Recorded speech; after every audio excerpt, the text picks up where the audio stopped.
அசுரன் சூரபத்மன் உலகத்தை ஆட்சி செய்தான். தேவர்கள் அழுதார்கள், வானம் கூட இருண்டது. அருள்வாயாக சிவபெருமான், அசுரன் எங்களை அழிக்கிறான். நாதா, உலகம் துயரத்தில் மூழ்கியுள்ளது.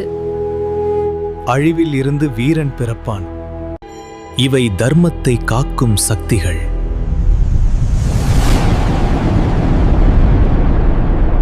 இந்த தீயை நான் தாங்குகிறேன். இந்த ஒளி உலகை மாற்றும். இந்த குழந்தைகள் சாதாரணமல்ல, இவர்கள் தெய்வ ஒளி. என் மகனே, அம்மா. நான் யார்? என் கடமை என்ன?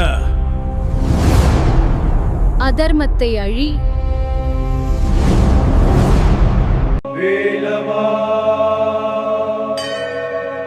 எங்கள் இரட்சகர்.